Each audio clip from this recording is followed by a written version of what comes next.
طبعا كلنا دلوقتي في موسم المذاكرة طبعا الموسم اللي محدش بيطيقه ولا يحبه ولا بيحب اصلا. الامتحانات معروفة، بس غصب عنك لازم تخش، يعني مفيش مفر منه، لازم تخش الامتحانات وتمتحن والسنة تعدي وكده كده كلها بتعدي.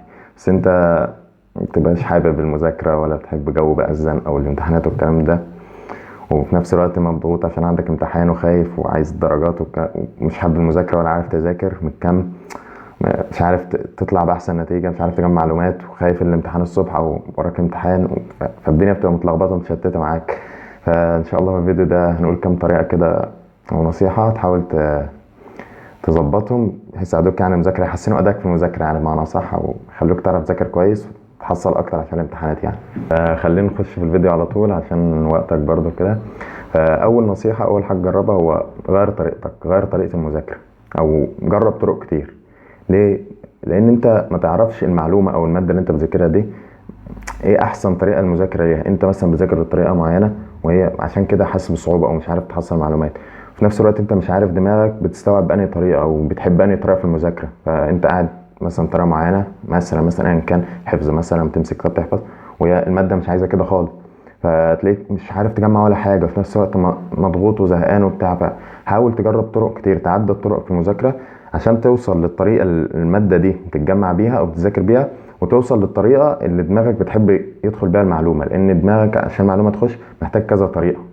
طب استخدم طرق كتير ازاي؟ زي ما بقول لك، شوف طرق. اول حاجه مثلا متعلقه الماده اللي انت بتذاكرها، شوف مصادر، استخدم مصادر كتير يعني نوع. يعني مثلا مره ذاكرها من الكتاب بتاع الاساسي، مره ذاكر ملخص، مره شوف على النت، مره ملزمه، مره ورقه وتلخيص كده. فحاول تغير بحيث حتى الذاكره البصريه بتاعتك لما تشوف طرق معينه للمعلومه او الماده خلاص انت حفظتها بالشكل ده بالشكل ده بالشكل ده هكذا. غير الاسطمبه مثلا تقعد تحفظ من اسطمبه واحده بتاعت الكتاب او شكل معين، ورقه في ورقه في ورقه في ورقه، فكلهم شكل واحد، فانت مش هتعرف تحصل المعلومه دي. مثلا في طرق مثلا ان انت تتلقى المعلومه ازاي، او الماده دي هتستوعبها ازاي، او دماغك بتستوعب ازاي. برضو جرب طرق كتير، اسمع فيديو، اسمع ريكورد، اسمع الشرح من مدرس فيس تو فيس، جرب تكتب انت، جرب ملخصات. فغير طرق كتير بحيث ان المعلومه، برضو في معلومه تحب انت تسمع فيديو، مجرد ما بتسمع خلاص تحتاجش تذاكر تاني، معلومه تانية لا لازم انت تقعد تحفظ بايدك وكده.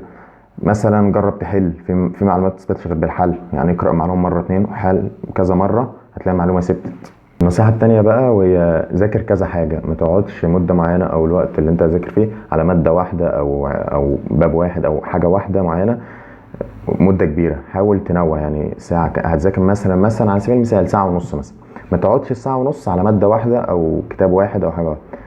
جرب مثلا نص ساعه في الماده دي ونص ساعه في الماده دي ونص ساعه في الماده دي، هتلاقي كميه تركيز بتاع اول ما بتفتح الماده انت بتبقى في كامل تركيزك والتركيز عندك قوي قوي.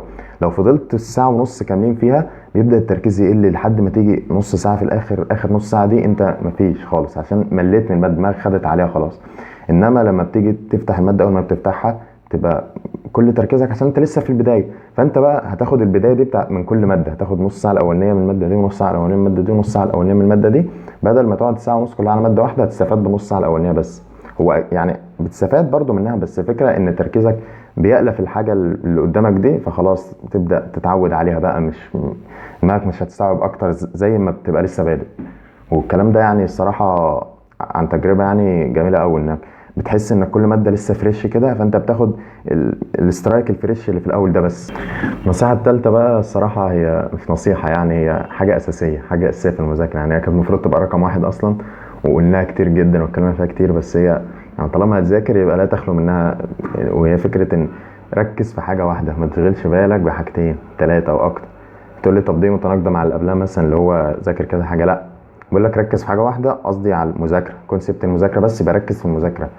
في المذاكره بقى تذاكر كذا ماده بتاع، بس انت كله بتذاكر. اما دي بقى بقول لك ركز في حاجه واحده، ما تركزش في اكتر من حاجه، يعني مثلا مش بتذاكر تليفون، تتفرج على فيديو، تعمل كذا، تلعب بتاع، لا، مذاكره يبقى مذاكره، تقعد المكتب او المكان اللي انت هتذاكر فيه مذاكره بس، مفيش بقى تليفون، مفيش ناس، مفيش بقى، قافل على نفسك، مركز في المذاكره فقط. ايا كان بقى اللي بتعمله في مذاكره، هتذاكر ماده اتنين تلاته، بس الفكره ان انت بتذاكر. رابع حاجه بقى هو اختصر او لخص الحاجه، مثلا لما يكون معاك حاجه صعبه مش قادر تذاكرها، مش قادر، حاول ان انت تلخص او تظبط البتاع ده بطريقتك انت. يعني انت معاك مثلا صفحه، خلينا في صفحه مليانه مش عارف تذاكرها على سبيل المثال كده بقى، ممكن يكون معاك كتاب، معاك ماده، معاك ايا كان. فطريقه ان انت تكتب انت بطريقتك دي بترسخ في دماغك انت في الذاكره، وانت بتكتب كده خلاص انت حفظت. غير كده شكل الكتابه بتاعتك انت عمرك ما هتنساه، الطريقه بتاعتك.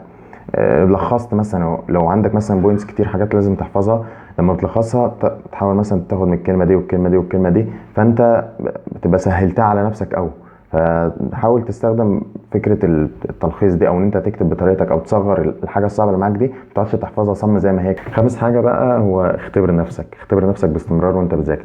ما تقعدش تذاكر مده كبيره قوي، او مثلا تكمل اللي عليك تذاكره وتخلصه كله مره واحده وتقوم، لا.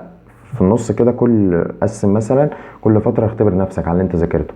لان تعرف بدل ما تذاكر مثلا كله مره واحده وتيجي تقوم، ممكن تلاقي نفسك ما حصلتش حاجه، لان انت مش عارف انت وصلت لفين او بتعمل ايه. فانت لما تختبر نفسك في النص بتعرف نقط ضعفك فين، تحاول ترجع لها تاني. بتعرف مثلا لو انت حصلت ولا لا، فبتحس ان طريقتك غلط فبتحاول تغير. انما لو خلصت كله مره واحده، جيت في الاخر هتعوز تذاكر تاني وتغير من الاول. وفي تجارب كتير برضو عملوها، ان انت لما بتختبر تخلص وبتختبر، بتثبت برضو المعلومه اللي انت لسه مخلصها دي. فنسبة التحصيل لما بتختبر نفسك وبتحل أكتر ما بين المذاكرة، دي بتزود استيعابك للمعلومة أكتر. بس كده، دول يعني كانوا 5 نصايح كده، حاول يعني يزودوا مدى فعالية مذاكرتك ومدى استيعابك للمعلومة شوية، يسهلوا عليك المذاكرة يعني. والنصيحة الأخيرة بقى، أو هي حكمة في شكل سؤال يعني، ولو هو مثلا بيقول لك لو عايز تاكل فيل هتعمل إيه؟ يعني قدامك فيل عايز تاكله، هتاكله إزاي؟ فقال لك الإجابة قطمة كل مرة. قطمة كل مرة هتلاقي الفيل خلص.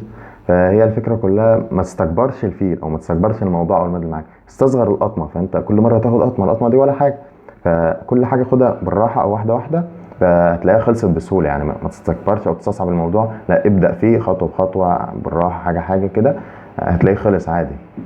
وبس كده، بالتوفيق ان شاء الله. سلام.